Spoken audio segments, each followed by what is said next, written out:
Halo semua, sebelumnya kalian pernah kebayang nggak nih ada cewek yang berumur 19 tahun terus tiba-tiba ngelahirin bayi, tapi katanya nggak pernah hamil, bahkan bayinya juga sempet digosipin bisa ngomong. Nah, kasus ini tuh viral banget di Enrekang, Sulawesi Selatan, dan banyak juga orang yang bilang ini merupakan keajaiban. Tapi apakah benar itu ajaib atau cuma salah paham?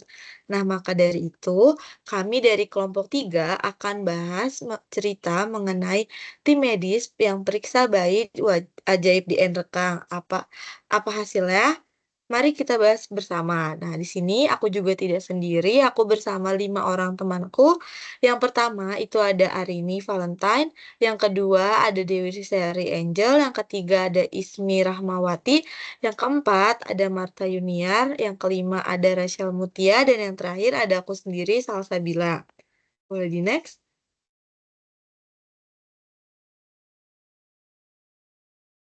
Oke, nah di sini aku akan mengidentifikasikan jenis-jenis klaim yang ada berdasarkan berita bayi ajaib tersebut. Yang pertama, bayi itu disebut-sebut bisa mengeluarkan cahaya dari tubuhnya. Nah, hal ini masuk dalam kategori klaim karena pernyataannya itu bisa diperdebatkan dan belum ada bukti yang pasti. Yang kedua, bayi itu dilahirkan oleh Uci Ramadhani, masuk dalam kategori klaim faktual deskriptif karena bisa diverifikasi dan berdasarkan fakta. Yang ketiga, lahir pada 10 Juli 2017 di Nkang, termasuk klaim faktual deskriptif juga karena berisi informasi tanggal dan tempat lahir. Yang selanjutnya, banyak warga meyakini bahwa bayi itu istimewa. Hal ini termasuk dalam klaim nilai karena menyampaikan suatu penilaian atau keyakinan masyarakat. Selanjutnya, ada tim medis telah memeriksa bayi tersebut, termasuk dalam kategori klaim faktual deskriptif karena menyatakan kejadian nyata yang dilakukan. Boleh di next? Nah, selanjutnya itu ada, menurut warga, tubuh bayi tersebut memancarkan cahaya saat malam hari. Nah, hal ini termasuk dalam kategori klaim subjektif karena berasal dari pengalaman atau pengamatan pribadi warga saja. Yang selanjutnya itu ada, dokter menyatakan tidak ada fenomena aneh secara medis masuk ke dalam kategori klaim objektif yang dimana itu disampaikan oleh ahlinya berdasarkan data dan prosedur medis. Kemudian yang terakhir ada, masyarakat sebaiknya tidak langsung percaya tanpa adanya bukti medis. Masuk dalam kategori klaim nilai perspektif yang dimana hal itu tidak tertulis secara langsung dalam berita, tetapi pesannya itu bisa ditarik dari sikap ilmiah yang ada pada berita tersebut. Boleh di next?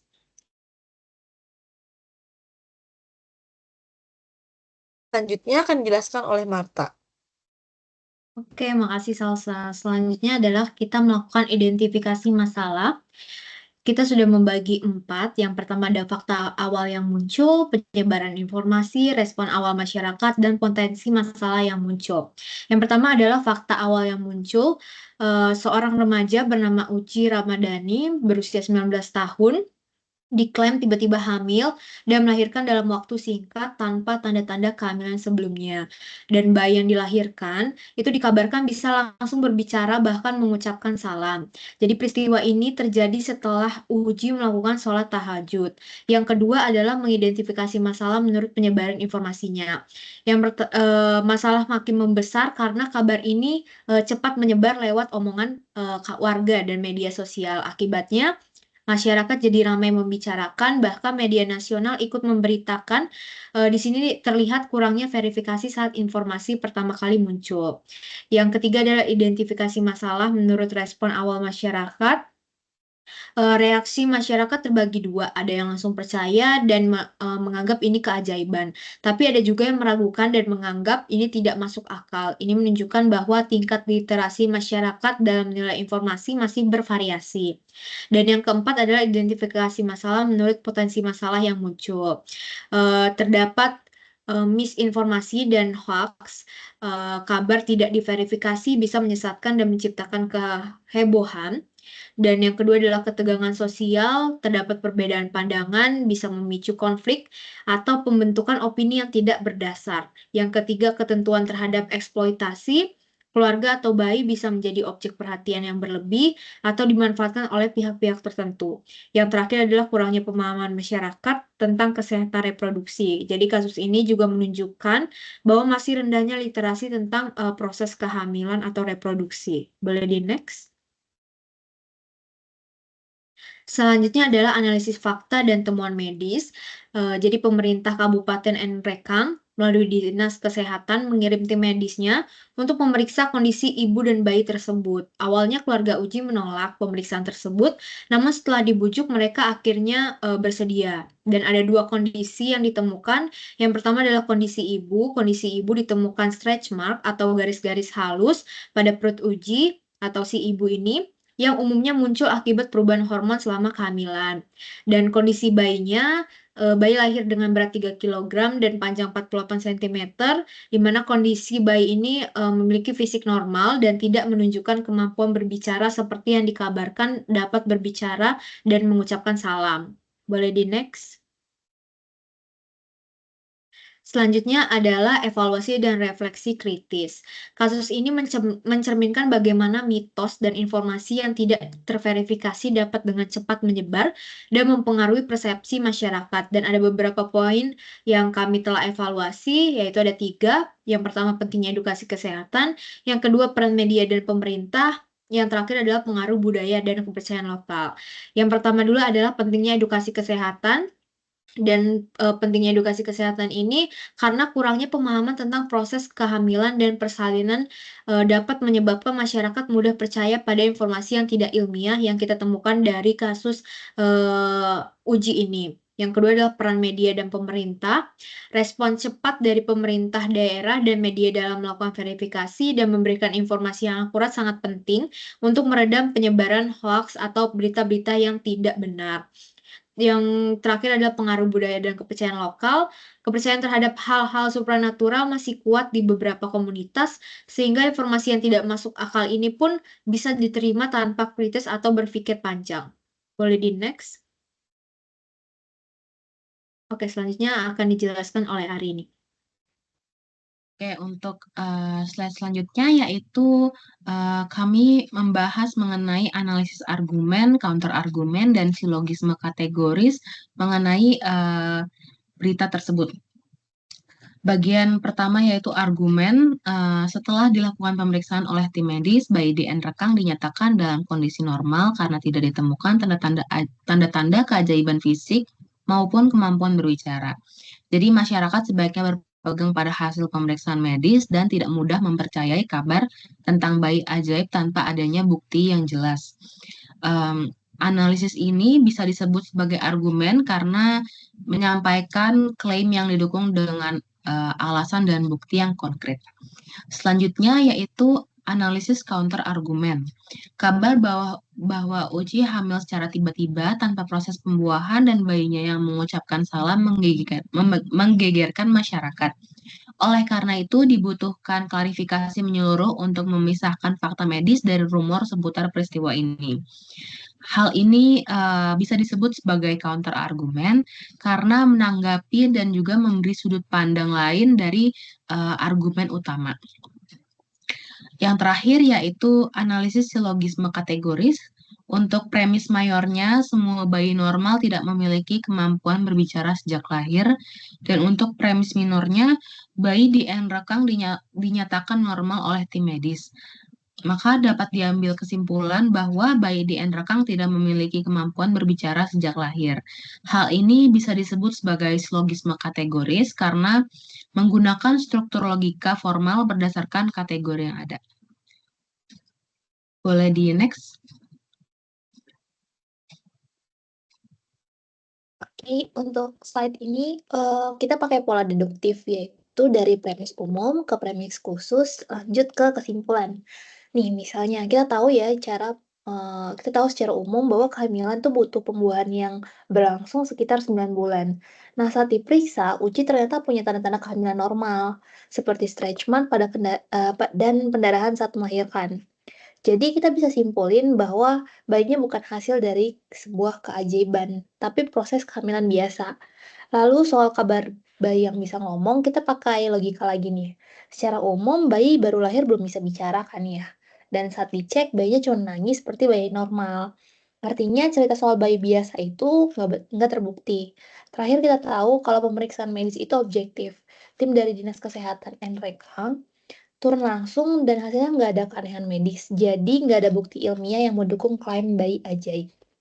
Boleh di next? Nah, di sini kita visualisasikan alur logikanya biar makin gampang dipahami. Untuk di kolom pertama, kita lihat soal kehamilan. Kehamilan butuh waktu dan proses, dan uji mengalami semua ciri fisiknya. Artinya, bayinya hasil dari kehamilan normal. Di kolom kedua, soal bayi bicara.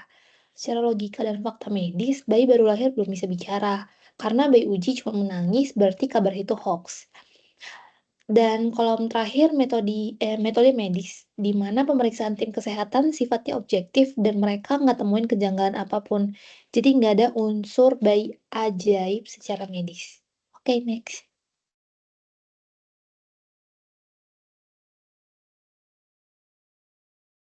Oke, jadi selanjutnya ada argumen induktif spesifik. Nah, sebelumnya apa sih argumen induktif spesifik itu?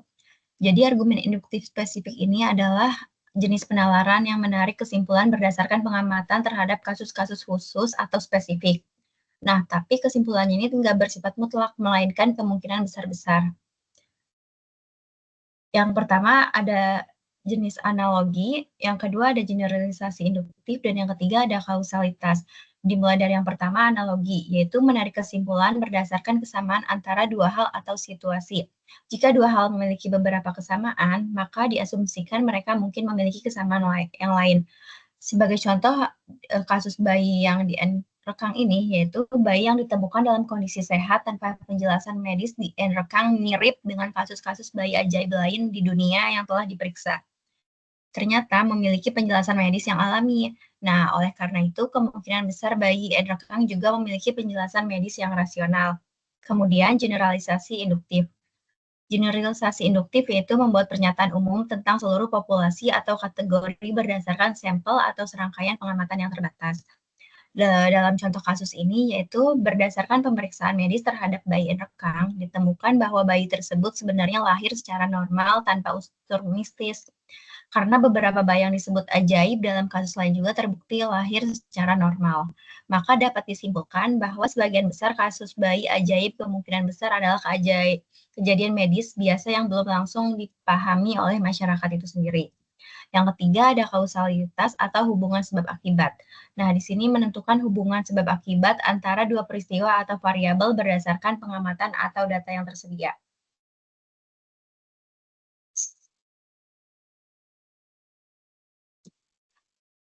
Sebagai contoh, yaitu karena hasil pemeriksaan medis menunjukkan bayi lahir secara alami, maka kepercayaan bahwa bayi itu ajaib disebabkan oleh kurangnya pemahaman masyarakat tentang proses kelahiran. Begitulah contoh dari argumen induktif spesifik tentang berita bayi yang direkam.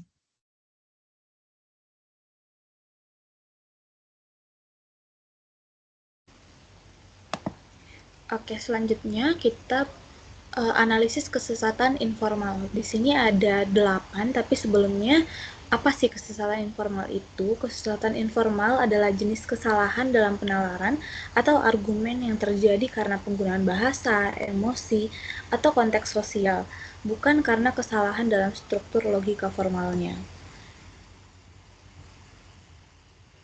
Di sini yang pertama ada argumentum ad baculum yang artinya menang dengan ancaman kekuatan atau tekanan psikologis.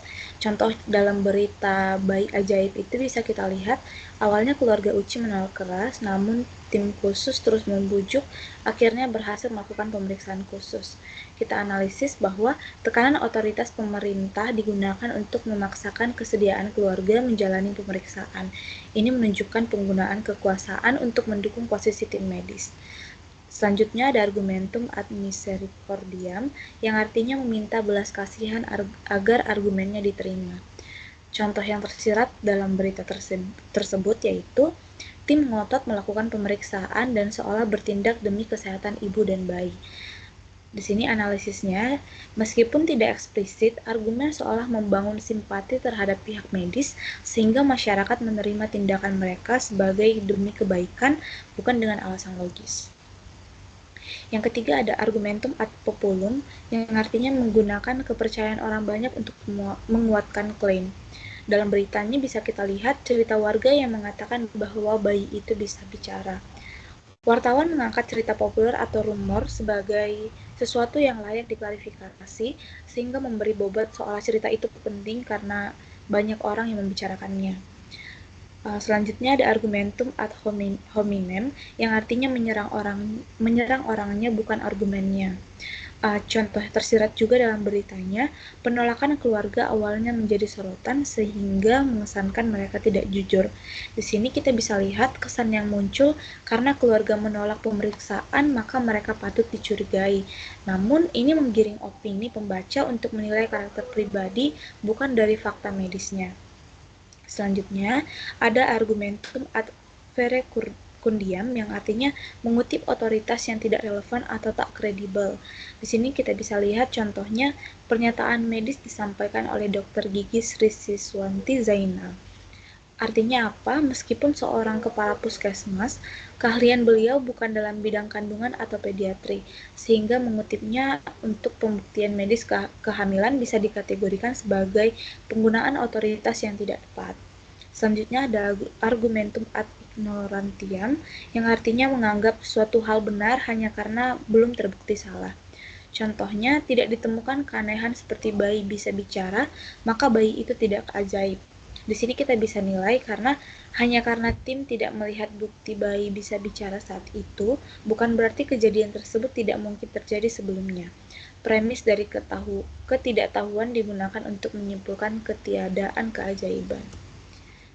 Selanjutnya ada ignoratio elenchi, yang artinya kesimpulan tidak sesuai dengan premis yang disampaikan. Kita bisa lihat contohnya dalam berita, ada stretch mark di perut, berarti pasti mengandung selama 9 bulan. Di sini kita bisa nilai kalau stretch mark itu bisa muncul karena berbagai hal, bukan hanya karena kehamilan penuh 9 bulan.